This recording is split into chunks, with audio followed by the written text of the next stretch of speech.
नमस्कार, मैं हूं पवन त्यागी। जब से चुनावी माहौल गरमाया है उसके बाद से जो सर्वे हैं उन सभी सर्वों में एक बार फिर से मोदी सरकार बनती हुई दिखाई दे रही है।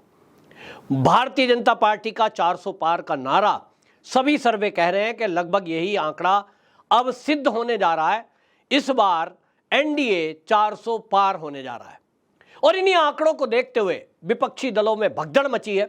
खास तौर पे कांग्रेस की हालत तो ये हो गई है कि अब सर्वे कह रहे हैं कि ये जो कांग्रेस है इसकी 30 से 35 सीटें आएंगी, इससे ज्यादा सीटें नहीं आएंगी। राहुल गांधी का वायनाड से जीतना इस बार मुश्किल दिखाई दे रहा है, जबकि वो उसको मुस्लिम बहुल होने के कारण उन्होंने चुना था और एक सुरक्षित सीट मानते हैं।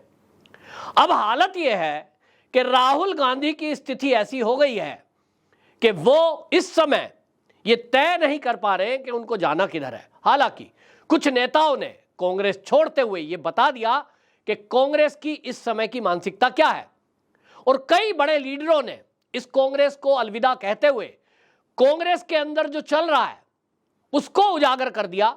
सोनिया गांधी, राहुल गांधी, प्रियंका गांधी वाड्रा, इनके जो एजेंडे हैं, जो मानसिकता कांग्रेस की इस समय है, उसका खुलासा करते हुए बड़े चौंकाने वाले आंकड़े सबके सामने रखे हैं। आपको बात मैं कर रहा हूं तो संजय निरुपम, अभी हाल ही में उन्होंने कांग्रेस छोड़ी है। महाराष्ट्र में बड़े नेता थे, लेकिन जिस तरह से उन्होंने कांग्रेस की पोल खोल के रखी है उससे मैं ये कह रहा हूं कि अब कोई इज्जतदार व्यक्ति यदि कांग्रेस में है, वो भले ही बीजेपी में ज्वाइन ना करे, लेकिन कांग्रेस में रहना, वो कैसे रह रहा है ये सोचने की बात है। इसका मतलब एक बात साफ है, एक शब्द इस्तेमाल करते हैं बीजेपी वालों को चिढ़ाने के लिए विपक्षी पार्टियां, खासतौर पे कांग्रेस, इनकी टूल किट, वो कहते हैं मोदी भक्त, ये अंधभक्त इस्तेमाल करते हैं। लेकिन जो आज चाहे वो गोविंद बल्लभ ने खोला है बात, या प्रमोद कृष्णम कोई बात बता रहे हैं, संजय निरुपम कोई बात बता रहे हैं, और बिहार के कांग्रेस के प्रदेश कांग्रेस के अध्यक्ष, उन्होंने भी भारतीय जनता पार्टी ज्वाइन करते समय जो बातें बोली है, उन बातों को सुनने के बाद एक ही बात समझ में आ रही है कि कांग्रेस के अंदर दो तरह के ही नेता हैं। एक वो जो वामपंथी विचारधारा के हैं, उनका एक सूत्री कार्यक्रम है कि किस तरह से कांग्रेस को वामपंथी विचारधारा में बदल दिया जाए, और कम्युनिस्ट पार्टी का चेहरा बदलकर कांग्रेस का रख दिया जाए, विचारधारा वामपंथी की है, और इसलिए एक नए चोगे के साथ कांग्रेस का आवरण ओढ़कर इस देश में वामपंथी विचारधारा को आगे बढ़ाया जाए। दूसरी तरह के वो लोग हैं जो वहां इस वामपंथी विचारधारा को आगे बढ़ाना चाहते हैं, सनातन की समाप्ति, हिंदुत्व की समाप्ति, हिंदुस्तान का बंटवारा, टुकड़े टुकड़े गैंग, वो लोग हैं। वामपंथी विचारधारा है, उसको इंप्लीमेंट करने वाले कुछ नेता हैं, लेकिन उनको फॉलो करने वाले वहां कांग्रेसियों ने उस विचारधारा को स्वीकार कर लिया है। उस तरह के लोग भी कांग्रेस में ही हैं। तीसरे तरह के वो लोग हैं जो वहां कांग्रेस के, संजय निरुपम ने बताया कि 5 वहां पावर के केंद्र हैं जो इस पूरी कांग्रेस को चला रहे हैं। उन्होंने, संजय निरुपम की भाषा में कहूं तो 5 गिरोह बन गए हैं नेताओं के इर्द गिर्द, और वही कांग्रेस को 5 गुटों में अलग अलग चला रहे हैं। तो 5 इन बड़े नेताओं के जो चमचे हैं, वो चमचे, वो गुलाम, जो गुलामी की मानसिकता से जी रहे हैं, वो उससे ऊपर नहीं सोच सकते, तो बस उस अपने नेता के बारे में सोचते हैं। चापलूसी, चाटुकारिता इस हद तक है कि जो राहुल गांधी से जुड़े हैं वो राहुल गांधी के कुत्ते का झूठा बिस्किट भी खा ले, वो वहां टिका है। मल्लिकार्जुन खड़गे की तरह अपमान सह ले, वो वहां टिका है। और प्रियंका गांधी वड्रा होने के बाद भी गांधी खानदान की है, वो वहां, उसका कोई मान सम्मान नहीं है, वो वहां रह सकता है। इस तरह के गुलाम मानसिकता के लोग वहां बचे हुए हैं।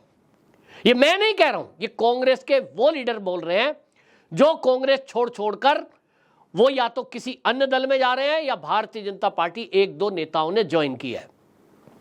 सबसे ज्यादा हंगामा जब मचा जब संजय निरुपम ने कांग्रेस छोड़ दी और उन्होंने ये पूरा खुलासा किया कि कांग्रेस में किस तरह से पावर गेम चल रहा है, और उन्होंने बाकायदा एक सवाल उठाया कि जो कांग्रेस नेहरू वाली थी उस गांधी जी की विचारधारा पर चलती थी। उन्होंने कहा कि वो तो एक सेकुलर पार्टी के तौर पर थी, सर्वधर्म संभाव, और सर्वधर्म संभाव की सबसे पहले जब कांग्रेस की कोई भी सभा होती थी तो उसमें सबसे पहले गांधी जी का वो वचन गाया जाता था, भजन गाया जाता था, रघुपति राघव राजा राम, पतित पावन सीताराम, और उसके बाद सभा शुरू होती थी। तो राम जी का नाम है वहां। लेकिन वही कांग्रेस आज राम के विरोध में हो गई है। यह विचारधारा उन कांग्रेसियों ने रखी जिन्होंने कांग्रेस छोड़ने का घोषणा कर दी और कुछ ने बीजेपी ज्वाइन कर ली। तो संजय निरुपम ने कहा कि देखिए, जिस तरह से 5 वहां पावर सेंटर चल रहे हैं, इस चौकड़ी ने पूरा वहां वामपंथी विचारधाराओं को लागू कर दिया है और इस समय कांग्रेस बची ही नहीं है, पूरी तरह बिखर गई है। एक चौकड़ी है राहुल गांधी की, एक चौकड़ी है सोनिया गांधी की, एक चौकड़ी है प्रियंका गांधी वाड्रा की, एक चौकड़ी उन्होंने बताई कि एक है मल्लिकार्जुन खड़गे की, और एक चौकड़ी है केशव वेणुगोपाल की। और बोलते हैं कि ये पांचों अलग अलग अपना धड़ा बनाकर चल रहे हैं, कोई किसी से मेल नहीं है किसी का, एक दूसरे को नीचा दिखाने में लगे हुए हैं, और बस 5 गुटों में बटा हुआ कांग्रेस वामपंथियों के पूरे कब्जे में है। वामपंथी विचारधारा वहां पूरी तरह हावी हो चुकी है और इसीलिए केवल एक तरफा वो तुष्टीकरण की राजनीति पर चल पड़े हैं, और तुष्टीकरण भी केवल और केवल तुष्टीकरण। वो बोल रहे हैं कि जिस तरह की विचारधारा है, इसी को आगे बढ़ाते हुए आपको बता दूं, जो अनिल शर्मा है बिहार कांग्रेस के अध्यक्ष, उन्होंने अपना बयान रखा और उन्होंने इसी बात को आगे बढ़ाते हुए कहा कि देखिए, उन्होंने सोनिया गांधी का उदाहरण रखा कि सोनिया गांधी जब से इस कांग्रेस में आई है उसके बाद से उन्होंने एक उदाहरण दिया कि अगर इटली में, रोम में कहीं कोई कार्यक्रम होता है तो यहां कांग्रेस के 2 प्रतिनिधियों को सोनिया गांधी वहां भेजती है, लेकिन उत्तर प्रदेश में अयोध्या में राम जी के मंदिर का उद्घाटन होता है तो वहां उस उद्घाटन में मनाही नहीं किया जाता, बल्कि पत्र जारी करके भारी विरोध जताया जाता है, और कोई भी नेता राम का नाम नहीं ले सकता, मंदिर नहीं जा सकता। यह बात अलग है कि कांग्रेसी वोट लेने के लिए, राहुल गांधी हो या प्रियंका गांधी वाड्रा या सोनिया गांधी, अभी वोट लेने के लिए निकलेंगे तो जनेऊ ऊपर पहनेंगे। इस पर अनिल शर्मा ने बताया कि जनेऊ मैं भी पहनता हूं, नीचे पहनता हूं, विधिवत मैंने उसका एक संस्कार कराया है, लेकिन ये लोग सनातन का मजाक बनाते हैं। और उन्होंने एक ऑडियो टेप भी सुनवाया। उन्होंने कहा मल्लिकार्जुन खड़गे का मेरे पास वो टेप है कि वो कांग्रेसियों की सभा में वो ये बोल रहे हैं कि अगर 2024 में मोदी आ गया तो फिर से इस देश में सनातन आ जाएगा और इसलिए हमें मोदी का विरोध करना है। उन्होंने कहा कि मोदी का विरोध आप नीतियों के बेस पे करें, ये एक विरोधी पार्टी का होने का कर्तव्य है, कोई बात नहीं, लेकिन आप सनातन को मिटाने के लिए मोदी का विरोध कर रहे हैं, ये भयंकर है। और इसलिए उन्होंने कहा कि मेरे मन में ये टीस थी कि मैं एक सनातनी हूं और उसके बावजूद भी मैं उस सनातन धर्म के पालन को नहीं कर पा रहा हूं, मैं मंदिर खुलकर नहीं जा रहा हूं, मैं मंदिर तिलक ठीक से नहीं लगा पा रहा हूं, और मैं जय श्री राम चाहते हुए भी नहीं बोल पा रहा हूं, राधे राधे नहीं बोल पाता हूं। मुझे राहुल गांधी जिंदाबाद लगाने का इजाजत है, लेकिन इसके आगे नहीं। मेरी बेटी है, उसके साथ एक बच्ची पढ़ती है, उसके फादर कांग्रेस में लीडर हैं। वो बता रही थी कि उनके घर में गाड़ी है तो भाई जो है वो गाड़ी चला रहा है, उसने श्री राम लिखवा दिया अपनी गाड़ी पर। अब सब लोग, राम मंदिर का उद्घाटन हुआ तो पूरा देश राम में था, हमने देखा। बोले वो गाड़ी जो है बेटा चलाता है, बेटे की गाड़ी के शीशे पर एक तरफ श्री राम लिखा है, जय श्री राम। बोले कांग्रेसियों को जब ये पता लग गया तो पिता से ये कहा गया कि आप कांग्रेस में हो, बेटे की गाड़ी से वो श्री राम का स्टिकर हटवाओ। मतलब इतनी भारी नफरत, इतना बड़ा षड्यंत्र, ऐसा मतलब विचारधारा कांग्रेस की आज हो गई कि बेटे की गाड़ी पर भी अगर श्री राम का एक स्टिकर चिपका है जिस पर लिखा है जय श्री राम, वो भी सहन नहीं है। ये है सोनिया गांधी की कांग्रेस। आचार्य प्रमोद किशनम, जिन्होंने अभी हाल ही में कल की पीठ स्थापना की और वहां मोदी जी हमारे गए थे, उनसे जब मीडिया ने पूछा, उन्होंने कहा देखिए मैं तो उस समय का कांग्रेसी हूं जब सोनिया गांधी के पहले, जब इंदिरा गांधी थी, और तब से मैं देख रहा हूं। उन्होंने कहा कि ये जब शुरुआत हुई है कांग्रेस की, तब से लेके भारत माता की जय, वंदे मातरम गाया जाता था, और राम राज्य की संकल्पना यदि किसी ने सबसे पहले की तो वो गांधी जी थे, और ये गांधी जी की कांग्रेस कहलाती थी। लेकिन आज राम राज्य की बात कांग्रेस में नहीं कर सकते, वंदे मातरम कहीं कांग्रेस के कार्यक्रम में नहीं होता, और उन्होंने कहा रघुपति राघव राजा राम पतित सवापन सीताराम, ये तो सवाल ही नहीं उठता कि ये केवल ये एक फॉर्मेलिटी भर रह गया, लेकिन कहीं किसी कार्यक्रम में राम का नाम नहीं ले सकते। और इसीलिए ये आपको बता दें कि ये सबसे ज्यादा एक खतरनाक बात है। गोविंद वल्लभ जो कि कांग्रेस के प्रवक्ता थे, राष्ट्रीय प्रवक्ता, और एक सीए हैं, वो बहुत बुद्धिमान भी है, उन्होंने भी ये कहा कि कांग्रेस जो आज है वो सनातन विरोधी हो गई है, और इस सनातन विरोध के कारण मैं अपने आप को सोचता था कि मैं तो सनातनी हूं, क्या मुझे अपने पंथ के धर्म के अनुसार पूजा पाठ करने की खुलकर छूट नहीं है? क्या मैं राम के मंदिर में नहीं जाना चाहिए? मुझे जाना चाहिए था, हर एक को छूट होती। एक बीच का रास्ता कांग्रेस निकालती कि ठीक है भाई, हम नहीं जा रहे हैं किसी कारण से, जिसको जाना है जाए, लेकिन जो जा रहा है उसको विरोध किया जा रहा है। और इसलिए किसी भी कांग्रेसी ने आज तक अयोध्या में भव्य राम जी के मंदिर में राम जी के दर्शन तक नहीं किए हैं। उन्होंने कहा, कुछ एक दो प्रवक्ता गए, वो तब गए जब मीडिया पे सवाल उठे, लेकिन उद्घाटन के दिन जाने का विरोध कर दिया गया। उन्होंने कहा सोनिया गांधी को नहीं जाना था, ना जाते, राहुल गांधी को नहीं जाना था, ना जाते, प्रियंका गांधी वाड्रा अपने आप को बड़ी लीडर मानती है, चलिए ना जाती, लेकिन कोई भी प्रदेश का अध्यक्ष जा सकता था, उत्तर प्रदेश का कोई और विधायक सांसद जा सकते थे, लेकिन कार्यक्रम में जिस तरह से विरोध किया गया, ये विरोध का तरीका ठीक नहीं था। और इसलिए कांग्रेस आज डूब रही है, और ये एक बात पूरी तरह से एक्सपोज हो गई है। चाहे आचार्य प्रमोद किस्नम शुरू से बोलते आ रहे हैं, उसके बाद अभी जो है गोविंद वल्लभ ने बोला है, अनिल शर्मा ने बोला है, संजय निरुपम ने बोला है कि भाई ये जो अब इस समय कांग्रेस है, इसका एक सूत्री कार्यक्रम है कि इस देश से सनातन को मिटाना। और इसलिए आप याद करिए कि ये जो है किस तरह के नेताओं से गठबंधन करते हैं इंडिया अलायंस के नाम पर, जिस तरह से इन्होंने गठबंधन बनाया है। उसके एमके स्टालिन के बेटे जो है वो उदयनिधि स्टालिन खुलकर कहते हैं हमारी तो स्थापना ही सनातन की समाप्ति के लिए हुई है।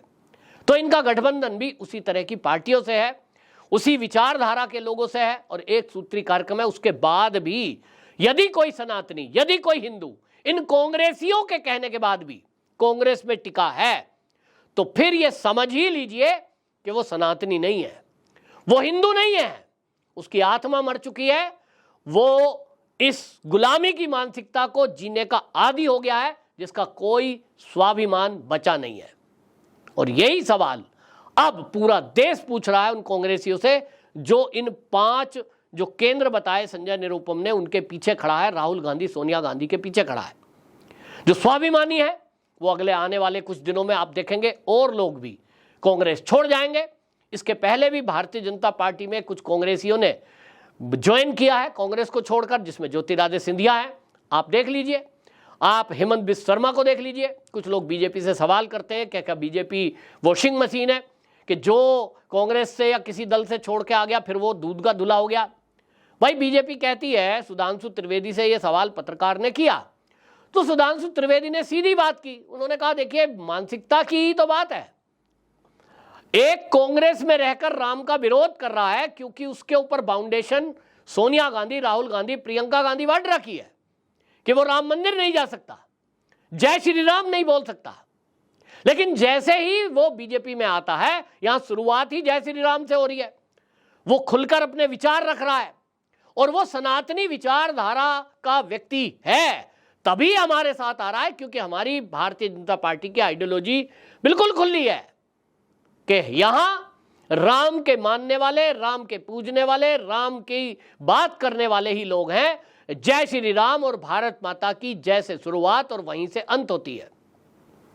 तो इसलिए जो इस विचारधारा से अपने आप को समझता हो कि मैं इस विचारधारा में ढल जाऊंगा, वो आए और उसे ले लेते। और हम देख भी रहे हैं कि हेमंत बिस्व शर्मा को मैं नहीं समझता हूं कि वे किसी भी एंगल से भारतीय जनता पार्टी के जितने सीएम हैं उनसे किसी भी स्तर पे कम है, हिंदुत्व का मुद्दा हो चाहे कोई और मुद्दा हो। और इसी तरह से जो कांग्रेस में अभी हैं और छोड़कर बीजेपी में आ रहे हैं, वो ये भी कह रहे हैं कि यहां कार्यकर्ताओं का सम्मान है। दूसरी तरफ मल्लिकार्जुन खड़गे का वो वीडियो में देख रहा था, एक सभा में वायरल हो रहा है, वो कह रहे हैं कि मुझे लोग धक्के मारते रहते हैं, राहुल गांधी मंच पे आ जाते हैं तो मुझे धक्के लगते लगते देखिए मैं इतने साल का हो गया हूं, मुझे यहां भेज दिया है और जबरदस्ती मुझे कहा जाता है कि इनकी बड़ाई करो, मेरी कोई सुनता नहीं है। मतलब वहां अध्यक्ष की कुछ नहीं चलती है, राहुल गांधी के सामने। राहुल गांधी कौन है? नाम को तो वो कुछ भी नहीं है, लेकिन सर्वे सर्वा वही है। तो ये हालत है। अब ये हालत के चलते ये कल को अगर ये कहेंगे कि भारतीय जनता पार्टी 400 के पार की बात करती थी, कांग्रेस 30-35 पे कैसे अटक गई, तो जब ये कहेंगे ना कि ईवीएम हैक हो गई, तो ये बयान उस समय के लिए उठा के रख लीजिए, आपके सबके काम आएंगे, क्योंकि कांग्रेसियों को ये जवाब देना पड़ेगा। नहीं तो ये कांग्रेस होगी जो सड़कों पर उतारने की उतारू है और पूरी टूल किट तैयार की है। जैसा मैंने पहले भी बताया कि ये आरोप लगाएंगे कि बीजेपी ने ईवीएम हैक कर दी है और इसलिए जनता सड़कों पे उतरे, और ये कांग्रेसी बवाल कराएंगे, जैसा राहुल गांधी ने धमकी भी दी है कि इस देश में आग लग जाएगी अगर मोदी 2024 में आ जाता है। तो आप सबको इसकी तैयारी में रहना है। कांग्रेसियों को, खास तौर पर राहुल के जो गुलाम हैं, उनको जवाब देने के लिए ये जो कांग्रेसियों के जवाब हैं, इन्हीं को उनको सुनाना है, ताकि वो समझ पाए कि ये कांग्रेसियों का ही बयान था। आज वो बीजेपी में हो गए, ये बात अलग है, या कांग्रेस को छोड़कर उन्होंने अपनी पार्टी बना ली है। तो इसीलिए ये कांग्रेस का सबसे बुरा दौर गुजर रहा है और इसीलिए पूरी विपक्षी पार्टियां बौखलाई हुई हैं। अपनी टीम को उन्होंने सड़कों पे उतारा हुआ है कि ईवीएम ईवीएम ईवीएम का रोना रोना है, ताकि वो ये कह सके कि साहब मोदी तो हार ही जाता, हम ही बन जाते पीएम, तो ये तो ईवीएम से बन गया। तो कुल मिलाकर के वो चीजें अब एक्सपोज हो रही हैं और कांग्रेस का जो एजेंडा था छुपा हुआ, अब कांग्रेस ही उसको बाहर कर रहे हैं। तो अब सनातनियों को समझना है कि किस कांग्रेस को वो 65 साल देश में सत्ता सौंपते रहे, वो कांग्रेस मूर्ख बनाकर हिंदुओं का वोट लेती रही और तुष्टीकरण करना था उसे किसी और का। आपकी क्या राय है? कमेंट बॉक्स में जरूर बताएं। वंदे मातरम।